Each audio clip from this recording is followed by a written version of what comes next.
con los cuales efectivamente te vuelves, ¿no?, a contactar en una ocasión como esta, tan importante, tan grata, Lucho Trizano. ¿Qué más puedo decir? ¿Qué más puedo decir? ¿Cómo estás? ¿Qué más puedo decir? Estoy emocionado de estar en cara a cara por primera vez. Tú siempre me habías dicho, ¿cuándo me vas a traer? Bueno, ahí está, ahí está. Ahora vamos a hacer un bloque, ¿qué te parece? Una vez a la semana, por lo menos, para que te quedes un ratito más. Hasta Bengolé ha venido.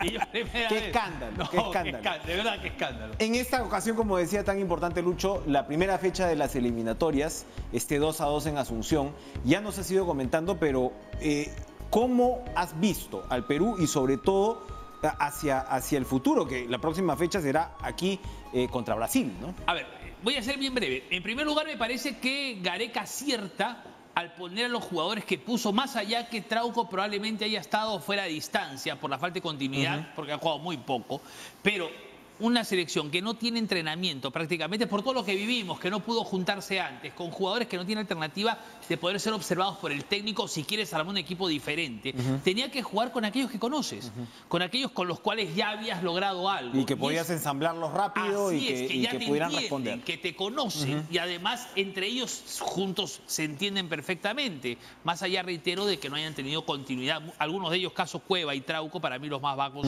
de Perú. El resto estuvo, como por ejemplo Yotún y Carrillo, en muy buen Exacto, nivel. bueno, si bien Carrillo por supuesto tuvo el doblete, señalaste que Yotún para ti había sido lo mejor del Sí, partido. el mejor de Perú fue Yotún. El Perú, cuando Yotún, la pelota pasaba por Yotún, el fútbol de Perú era mucho más claro, era inteligente para jugar, para manejar la pelota, para trasladarla, para saber cuándo jugar largo, cuándo jugar corto, cuándo evitar, por ejemplo, que Paraguay se vaya encima pisando la pelota, manejándola. Creo que fue muy bueno lo de Yotún. Muy bueno, fue el que controló el partido para Perú. Puntos por mejorar. Puntos por mejorar, el sector izquierdo. El sector izquierdo tenemos que mejorarlo. Se entiende que no estaba Flores, Oreja Flores no estuvo. Lo tuvieron que ubicar por ese sector a Cueva, por el sector izquierdo, y no está para trajinar Cueva, porque hace mucho tiempo, más allá que ya juega en Matías por Turco, no ha tenido continuidad tampoco. Es un jugador que necesita tiempo para reincorporarse y para recuperarse futbolísticamente y físicamente. Y lo de Trauco, si no consigue equipo, me preocupa mucho su situación, porque es una posición importante en la cual él destaca sobre cualquier lateral izquierdo, más allá que aparezca Loyola o aparezca Santillán. Creo que por cualidades Trauco está un escalón arriba, ¿no? ¿Cuáles son los ajustes, ahora que mencionas a estos jugadores, a Loyola y demás, cuáles son los ajustes que pueden venir hacia el futuro? Porque acabas de señalar que a Gareca le tocaba jugar con los que tenía a la mano y con los que podía armar rápidamente. Así es. Pero sin duda estamos hablando pues de un proceso que va a ser largo, el Mundial va a ser evidentemente también retrasado hasta el 22, y uno esperaría que pudieran haber renovaciones, cambios en la selección. ¿Se puede dar eso? Sí. ¿Dónde están los mayores potenciales? ¿Quiénes son los candidatos? Lo que me tranquiliza era que Paolo Guerrero es difícil de reemplazar, ¿de acuerdo? Es un jugador que hasta hace un tiempo era irreemplazable. Ruiz Díaz tiene otro estilo de juego que no se adapta a lo que juega la selección, que es el pelotazo. Raúl Ruiz Díaz no es un hombre fuerte, no es un hombre de ir al choque como Guerrero, que solo podía defenderse ante la defensa y probablemente salir airoso. Ruiz Díaz necesita otro circuito de fútbol, sociedades que se junten con él y poder llegar hasta el arco rival. Pero aparecen nombres, ha aparecido el de Chico Zúcar, por ejemplo, como 9. Ha aparecido Valera, que a mí me parece un jugador formidable, este chico de Yacuabamba, que es el colero del campeonato, pero él es uno de los goleadores del certamen, más mérito todavía. Un equipo que por supuesto, tiene tan pocos puntos, equipo que esté a media caña, ser el que destaca ser el tanto. goleador destaca muchísimo. Y es el que más se asemeja a Guerrero en el estilo de juego. Es zurdo, que Guerrero es derecho, pero tiene un estilo muy similar que puede hacer. A mí por lo menos me da tranquilidad saber que empiezan a aparecer algunos nombres importantes y que están empujando desde atrás, ¿no? Ya nos hemos olvidado de Ormeño. En algún momento se mencionó Ormeño, el chico que juega en México, como alternativa, pero creo que aquí, sin ver hacia México, tenemos posibilidades de reemplazo arriba, ¿no? Desde Brasil, hace un poquito más de 3 años que no rompemos la racha, no nos ganan un partido en eliminatorias, ¿no? Y ha sido pues el caso aquí también. Pero el próximo partido es con Brasil, Lucho. Así es. Ahora, es en Lima. Es en Lima. ¿Qué podemos esperar de ese partido? ¿Cómo está parada la selección brasileña? ¿Cómo puede entrar ahí, Perú? A ver, no está Neymar, por ejemplo. Bueno, hasta este momento Neymar no está en los planes por lesión. No se ha recuperado, un problema en la espalda. Provocaría que no esté presente. Tite dice que tiene ya la solución, el reemplazo adecuado, que sería Everton, que fue una pesadilla para Perú en la Copa América. Pero también está el hecho de que, por ejemplo, contra Paraguay Perú ya venía motivado con ese tema. 5 partidos había jugado en la era Gareca con Paraguay y Paraguay no le había podido ganar, ni siquiera empatar. Es decir, ahora ha roto una racha Paraguay empatándole a Perú después que Perú le había ganado 5 partidos consecutivos. Ante Brasil se vino un partido sumamente complicado, pero, a ver, me parece que contra Brasil el empate, incluso de local, es un buen resultado, ¿sabes? O sea, Brasil de local y de visitante favorito contra todos. Cuando Brasil está jugando bien, todo el resto del mundo juega por el segundo puesto. O sea, es más o menos la idea, ¿no? Veremos cómo llega Brasil. Sin Neymar va a sufrir un golpe durísimo. Y de todas maneras, a pesar de eso, importante, como dices, ya enfrentar a Brasil de una vez, ¿no? De una vez. O sea, pararnos ya de una vez en la cancha, porque eso va a ayudar a que el equipo pues aterrice. Y agarras un Brasil que no está tan fortalecido, que no está tan cuajado, tan armado, futbolísticamente hablando, ¿no? Para ir terminando, los fanáticos de la trivia, es la primera vez en 35 años que Carrillo, en este caso, apunta el doblete de visita. 2 goles. Así es, marca 2 goles con la selección, ¿eh? No había tenido la posibilidad de marcar doblete con la selección nacional. Se le presenta ahora, creo que fue el jugador dentro de la selección de cara al gol más importante que tenemos desde hace buen rato. Hace buen rato y creo que lo suyo ha sido, una vez más como en el Mundial, fue ratificar sus cualidades. Esto lo empodera y lo posiciona definitivamente, sobre todo ante cuando lo que estabas comentando frente a Guerrero, ¿no? Sí, se ganó la banda. El lado derecho es de Carrillo definitivamente. Es el jugador, te repito, con Yotun que más ha convencido. Bueno, y lo de Galese, que es importantísimo. Importantísimo. Así Muy es. bien, entonces, bueno tu balance. Sí, es muy bueno. Es muy bueno porque fue empate de visita ante Paraguay. Es un inicio auspicioso de la selección. Sí. Perfecto, y seguiremos, por supuesto, comentándolo porque el partido con Brasil es ahorita, el martes. El martes 13. Ojalá que sea martes 13 para Brasil. Así es, ojalá sea para Brasil martes 13. Gracias, Lucho Trizano, por acompañarnos en este cara a cara, comenzando esta emisión. Vamos de una vez ya a darle la bienvenida a Richard Ruiz, viceministro de Prestaciones Sociales del MIDIS, porque, bueno, viene pues el segundo bono, ¿no? El de 760 soles, que va a beneficiar, ojo, a 8.400.000 hogares. Es realmente descomunal, y descomunal, me imagino, viceministro, la logística que vamos a tener que desplegar para que efectivamente este bono llegue a sus destinatarios de la forma más segura y, por supuesto, de repente corrigiendo, ¿no?, algunos baches en el camino del pasado. ¿Cómo está? Buenas noches. ¿Qué tal? Buenas noches, ¿cómo están todos, todas? Sí, para nosotros es un reto muy importante el hecho de tener la operación financiera, por segunda vez, la operación financiera más grande de lo que es la historia. Esta vez hemos batido el récord de la anterior, que eran más o menos 6.8 millones, estamos por el borde de 8.4 millones. Y en definitiva se va a convertir en la operación financiera más grande de la historia del país, y es un reto realmente. Es un reto. Comienza el sábado, ¿no? Se inicia el depósito a quienes tengan cuenta bancaria. De esta cantidad, como digo, gigantesca de 8.400.000 hogares, ¿cuántos son los que tienen cuenta bancaria para poder también aterrizarnos en el tema? Un poquito más de la mitad, un poquito más de 4 millones tienen cuentas en los bancos. Eso es importante porque prácticamente en esta primera fase estamos incorporando ya al 50% de la población que va a recibir el bono de los 760. Eso para nosotros es importante por 2 razones fundamentalmente. Porque como tienen cuenta, no hay ninguna razón ni ningún motivo por la que puedan acudir al banco a preguntar. Porque existen canales para poder preguntar, como es la web, el www.bfu.gov.pe, y es la línea 1811. Entonces, no hay razón para ir. Y en segundo lugar, es importante porque el hecho de colocar el dinero en la cuenta significa que la persona va a poder hacer compras con ese dinero directamente con su tarjeta. O va a poder también ir a un agente corresponsal o ir a un cajero en el último de los casos, pero no al banco. Ahora, cuéntenme una cosa, precisamente, porque es impresionante de todas maneras, yo pensé que eran menos, que sea la mitad que ya tiene cuenta bancaria. ¿Cuántas de estas cuentas se han abierto durante este periodo de pandemia? Porque siempre estamos diciendo que de repente, en medio de tanta tragedia, una buena consecuencia puede ser que la bancarización en el país se acelere. Yo creo que más que aperturar cuentas, lo que ha habido es un uso de la cuenta a través digital, a través de medios digitales. Es decir, tenemos información, alguna empresa alguna pues encuestadora y otros datos también que nos arrojan los sistemas financieros, que el uso de los medios digitales se ha incrementado hasta en un 100 a 200% en algunos casos. Entre 80 y 100% se ha incrementado el uso de medios digitales de pago. Eso es importante porque obviamente evita contagio, por un lado, y por otro lado dinamiza el sistema financiero como debe ser. Nosotros estamos muy interesados en que este bono sirva para todo eso, sirva para hacer inclusión financiera y sirva fundamentalmente para cubrir la gran necesidad que tienen todos los peruanos. Ahora, estábamos diciendo que esta es la primera fase, son 5 fases. ¿Cómo va a ir avanzando este gigantesco procedimiento? Fíjese usted, la primera fase, que es la fase más fuerte, que es la del depósito a cuenta, creo yo que va a marcar, ¿no?, un antes y un después, porque en esta fase es la que prácticamente la mitad de las cuentas se está colocando en las cuentas. La siguiente fase es la modalidad de carrito pagador. ¿Cómo es esto del carrito pagador? ¿Cómo es esto del carrito Ahí pagador? viene el asunto. Fíjese usted, la concepción es: incluyo a los que están en el sistema financiero, pero también no olvido a aquellos que no están en el sistema financiero y que están alejados y dispersos. ¿Cuáles son ellos?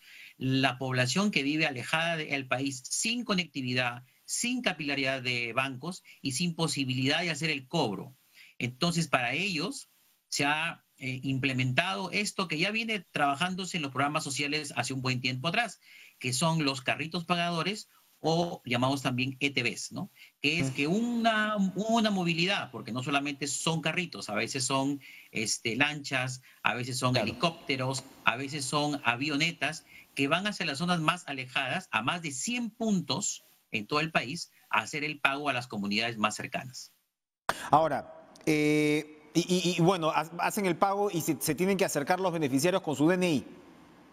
Justamente hacen el pago en una modalidad importante, que es se ubican en un estadio o en un colegio grande con todas las medidas de seguridad y a partir de ahí se hacen. Tenemos en el último bono algunas tomas espectaculares para que ustedes conozcan cómo se hace esta entrega del carrito o pagador, que es impresionante porque las personas, como ya vienen cobrando a través de carrito pagador por los programas sociales hace unos años atrás, ya saben cómo hacerlo. Entonces, bajo esta modalidad no hemos tenido muchos problemas. Aquí un poco más de 400.000 personas van a ser beneficiadas. Ahora, y de ahí tenemos la fase 3 desde el 7 de noviembre. Sí, la fase 3 del 7 de noviembre es importante porque alienta la bancarización y alienta la digitalización del pago. Porque cuando nosotros comenzamos en el bono 1 con el Yo Me Quedo en Casa, tuvimos la idea de poder trabajar el tema de pagos en ventanilla. Ahora no. Conforme ha ido avanzando por la pandemia, nos hemos dado cuenta que el pago presencial no aporta. Entonces, el pago virtual a través de billetera electrónica, a través de banca celular, va a ser lo mejor que le puede pasar para proteger al ciudadano y a la ciudadana en este escenario de contagio. Esa es la tercera fase que se va a implementar. De alguna manera, es una fase que hemos estado añorando. Hace poco hubo un lanzamiento de billetera digital en el mercado de Jesús María. Mercado de Jesús María San José se ha convertido en el primer mercado digital del país, exhibiendo en todos sus stands, en todos sus puestos de venta, billetera digital. De las 3 billeteras más importantes, que son Tunki, Interbank y BIM, ¿no? Esperamos que se incorporen durante estos días en adelante más medios de pago digital para tener una cobertura más amplia. Ahora, cuando hablamos de la fase 4 que se inicia el 5 de diciembre, ya me imagino, y que es con pagos por intermedio de DNI, me imagino que ya los porcentajes serán cada vez menores. Sí, son un poco menores, pero lo bueno de estas fases es que son fases un poco más móviles. ¿En qué sentido? En que si bien es cierto tienen una fecha determinada, en tanto la población y en tanto el sistema financiero se vaya preparando más, de repente adelantan un poco más. De repente una semana antes o 2 semanas antes. Eso está supeditado a cómo se vaya preparando el sistema financiero, a cómo se genere capilaridad y a cómo entre la digitalización en el país, ¿no? La fase 5 desde el 15 de diciembre se va a poder cobrar de manera presencial. Lo que se está recomendando además es que los usuarios entren a la página web, como usted ya lo ha repetido, bfu.gov.pe, pero entonces, claro, que consulten la fase y la movilidad. ¿Esto quiere decir que cada beneficiario ya tiene asignada una fase o puede haber cierto tipo ahí de opción? Fíjese usted, todas las fases que tenemos diseñadas están ya de alguna manera orientadas a un tipo de beneficiario, porque obviamente los beneficiarios tienen un perfil, ¿no? Entonces hemos hecho diferentes metodologías internas para poder determinar qué tipo de usuario es el que podría entrar a cada una de estas modalidades, de tal manera que les sea mucho más fácil para ellos ingresar a cada una de ellas, ¿no? En esta última fase 5 estamos poniendo a todos los usuarios que no teniendo conectividad, que no teniendo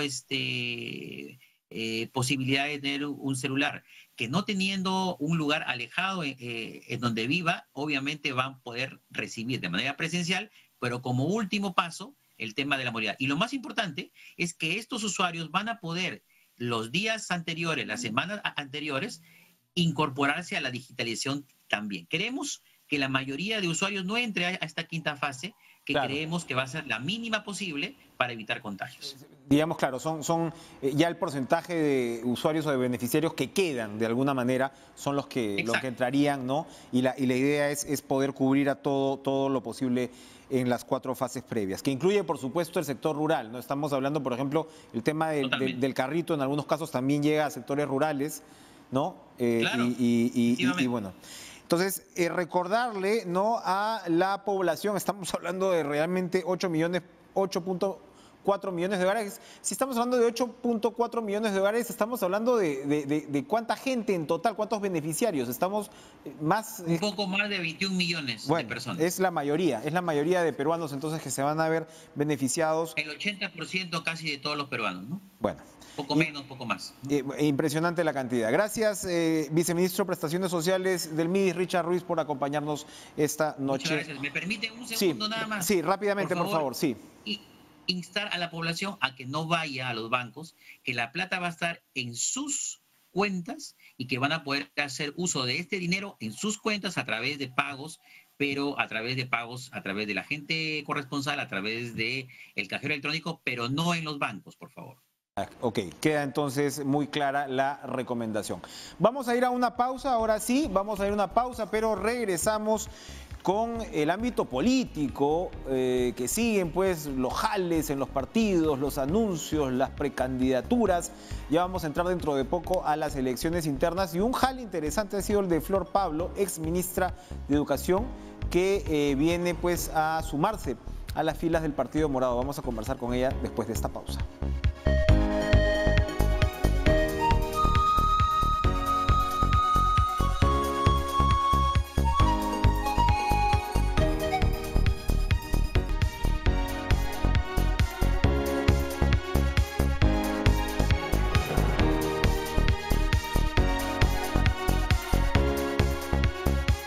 Les dije que íbamos a hablar de política y no sé si han visto el videíto que ha soltado evidentemente la naciente campaña de George Forsyth, que es un videíto muy colorido de 30-35 segundos, ¿no? Que alude, yo creo que toca de frente, va a la vena, porque dice, ¿cómo que dicen que Forsyth no tiene experiencia?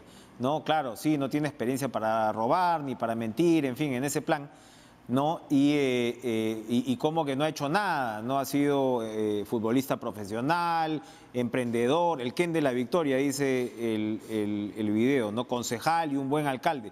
Bueno, eso va a durar hasta el 11 de octubre porque Forsyth va a tener que renunciar, como lo estipula la ley, si es que quiere ser candidato. Anoche el alcalde de Lima, Jorge Muñoz, reiteró en estos estudios, bueno, que al final pues uno está elegido para cumplir con el periodo, ¿no?, para el que se ofreció a los electores. Esto sin duda va a ser otro flanco que se abra Forsyth, como puntero que es, porque finalmente las últimas encuestas lo han cimentado, en todo caso con 20%, me parece, la de Datum, ¿no?, un poquito menos quizás que los meses pasados, pero estamos hablando de un posible candidato, mejor dicho, que como digo, se para bien en la cancha a pesar de que ya se están dando a conocer las otras opciones. Bueno, Abel Aguilar, entendemos, el publicista, que fue el creador del recordado Pepe Cuy, ¿no? Es ahora el que va a manejar esta campaña que, como vemos, pues está comenzando por el lado viral y por el lado de reforzar la personalidad o las bondades de este candidato. Yo pensaba, ¿no? Lo escribía en alguna parte, antes Abel Aguilar tuvo que hacer potable a un gringo que estaba maduro, ¿no? Como PPK, y ahora va a tener que hacer potable a un gringo que todavía está verde para algunos, ¿no? Como George Forsyth. Pero bueno, va a ser seguramente una campaña interesante, va a ser una campaña intensa, atípica por todo lo que estamos viviendo, además, pero otro partido que ha hecho, entre comillas, la tarea, ¿no?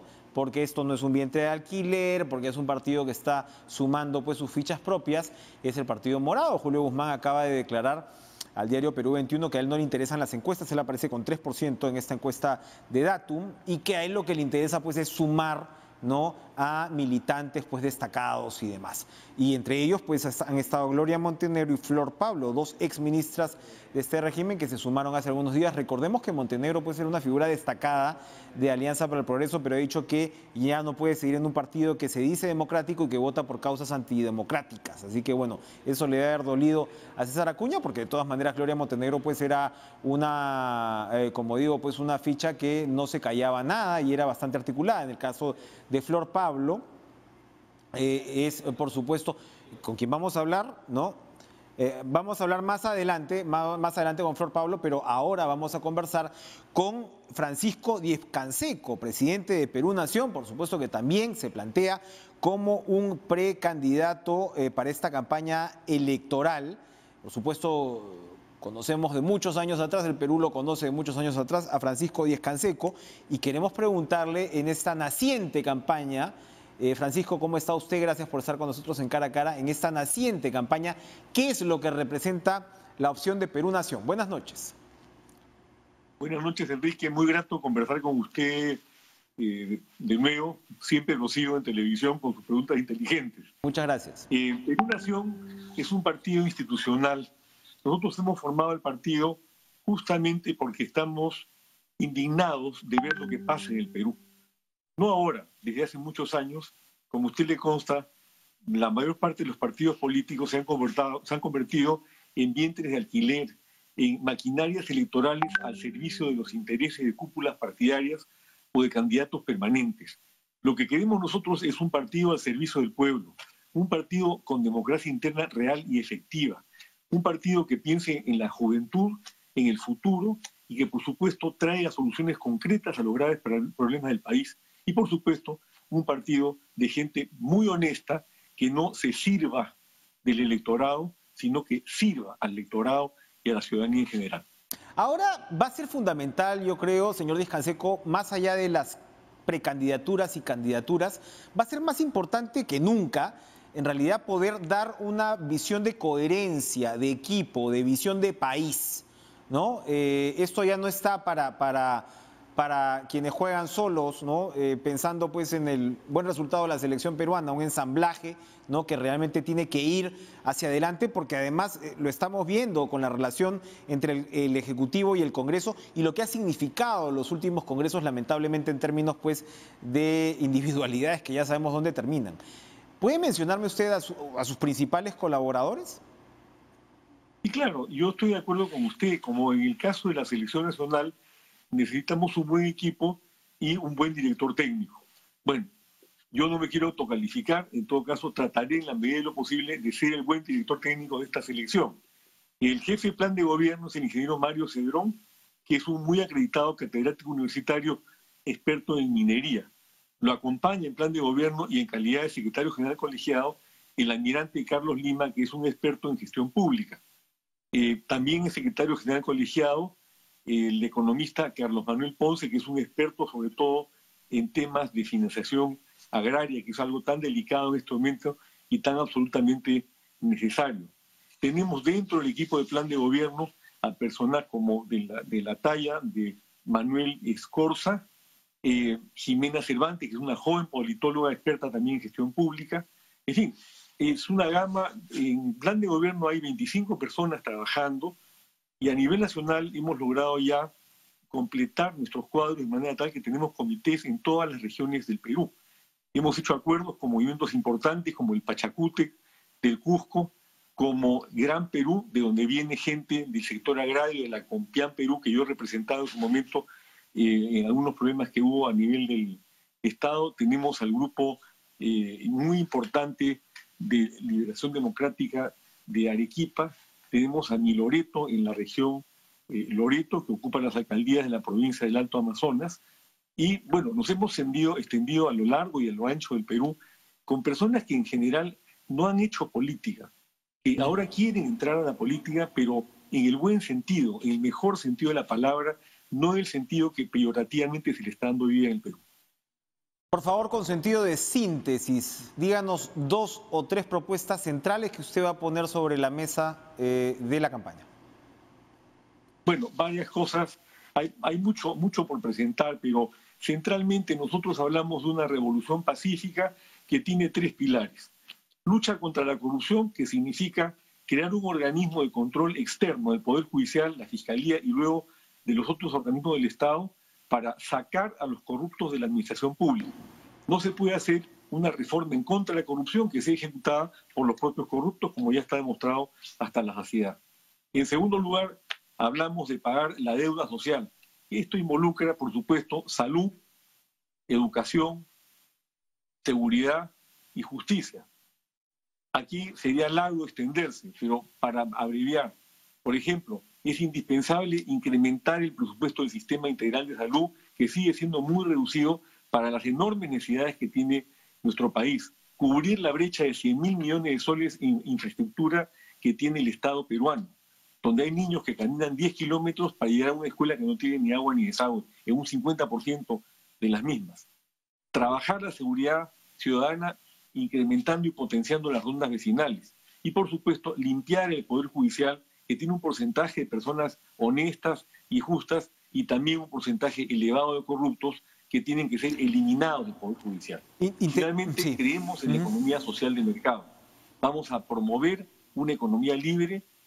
Consideramos que el sector privado es esencial para nuestro desarrollo, pero dentro de ello vamos a priorizar el trabajo de las MIPES y de las pymes y los emprendedores que generan el 98% del empleo en el Perú. Seguramente habrán más propuestas, seguramente tendremos tiempo de conversarlas. Interesante el punto del Poder Judicial. Yo creo que hay que incidir muchísimo en el tema, ¿no?, para poder efectivamente darle al país pues una tranquilidad, ¿no?, una seguridad jurídica que siempre pues es fundamental. Gracias, Francisco Discanseco, por acompañarnos esta noche en Cara a Cara. Y ahora sí, después de la pausa, vamos a conversar con el flamante jale del Partido Morado, Flor Pablo.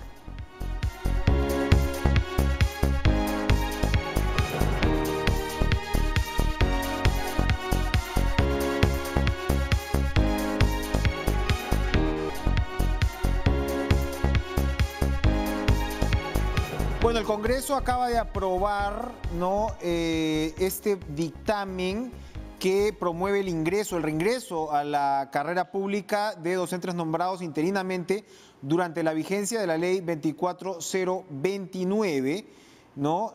Pero, ojo, que fueron cesados pues por la aplicación de la resolución de Secretaría General del 2014.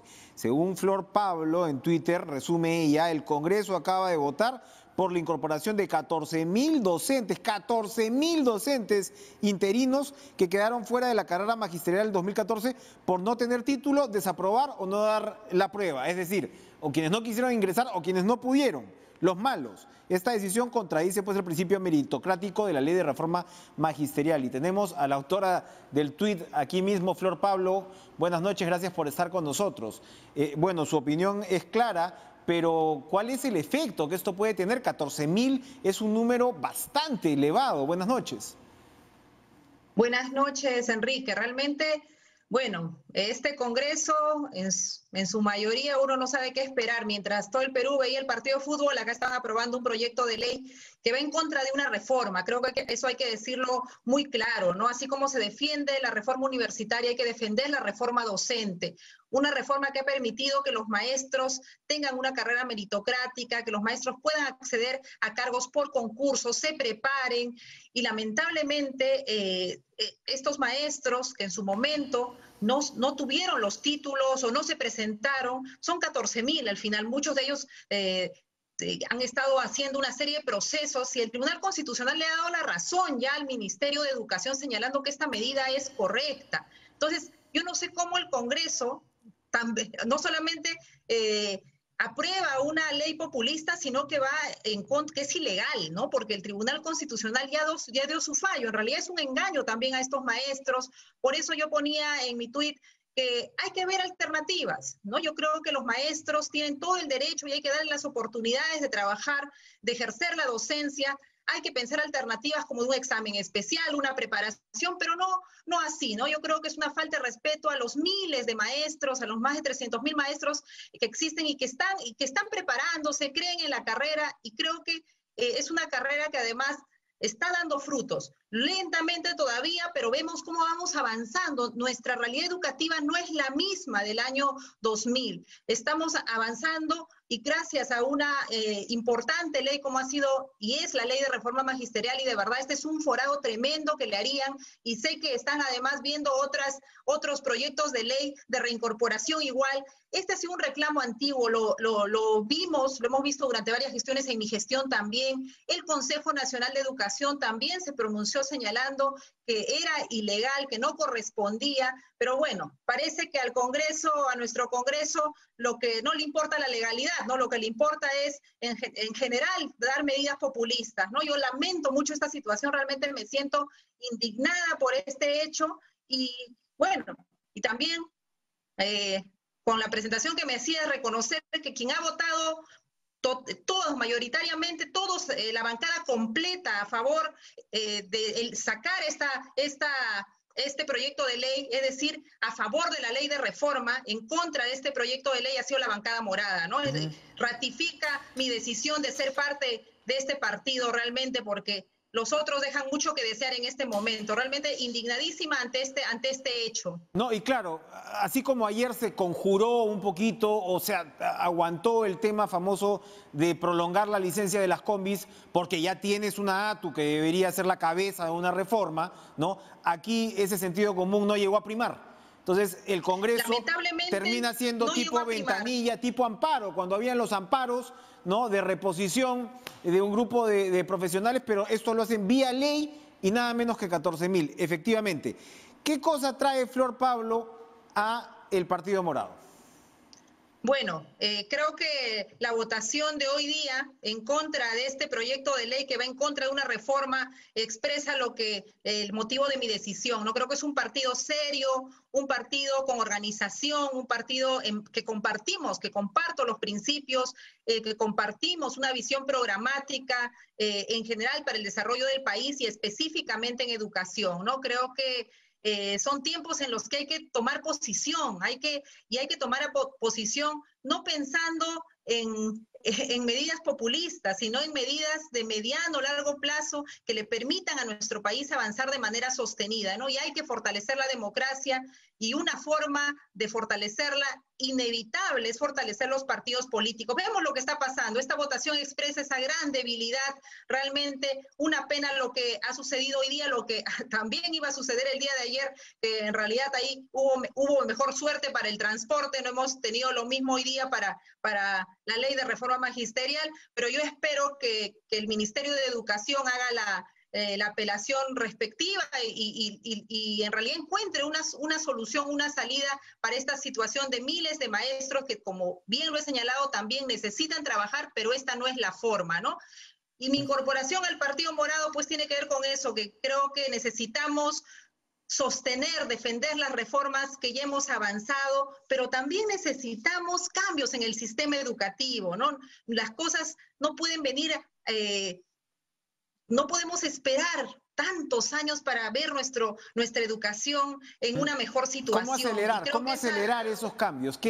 Porque efectivamente lo que usted plantea es muy importante. O sea, no podemos seguir hablando de 25, de 30 años porque en realidad a veces los torpeos políticos vienen de una y otra parte, entonces hay que realmente apurar el ritmo. ¿Cómo apurarlo?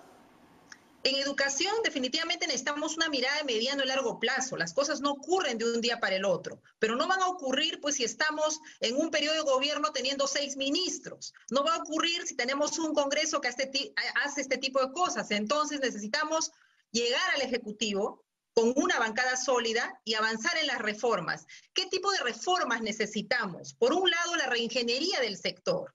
Yo creo que usted puede preguntar a docentes, directores de la SUGEL, del propio ministerio, y la conclusión es, en realidad, el sistema fue hecho para responder en su momento a unas necesidades, hoy día no responde.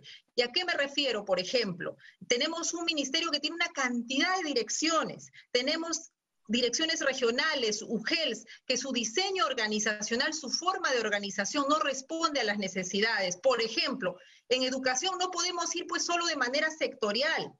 En educación, especialmente en nuestras zonas rurales, andinas, amazónicas y en las zonas urbano-periféricas, necesitamos ir junto a salud, junto a alimentación, junto a bienestar. Necesitamos programas integrales que permitan desarrollo educativo. Y ese es uno de los planteamientos, ¿no? Esta mirada de lo educativo en su conjunto con otras condiciones que aseguren que nuestros niños, niñas, adolescentes y jóvenes puedan avanzar. Lo otro es que necesitamos definitivamente más financiamiento e inversión para la educación. Y creo que el Partido Morado abraza y va a ser un gobierno de la educación, ¿no? Ese es uno de los planteamientos por los cuales yo me he inscrito, soy militante en este momento del Partido Morado, porque el Partido Morado va a ser el partido de la educación. Ese es el compromiso, no es un partido que venga con una propuesta improvisada, es un partido que ya ha trabajado un plan programático en estas semanas de mi incorporación. Estoy revisándolo, actualizándolo, vamos a trabajar con los mejores técnicos, ya ha habido un equipo haciéndolo, vamos a reforzarlo. Y otra línea fuerte es fortalecer educación pública. Perfecto. Educación. El primer punto ha sido nuestra reingeniería del sector. Lo otro tema es entrar de manera articulada a los territorios. Lo otro es trabajar fuertemente por más y mejor educación pública y, por supuesto, la educación superior con énfasis en la educación técnica de nuestros jóvenes. Podremos elaborar entonces en las próximas semanas y meses. Gracias, Flor Pablo, por acompañarnos esta noche. Preocupante lo del Congreso, preocupante. Vamos a volver además con una noticia importante, no se vayan.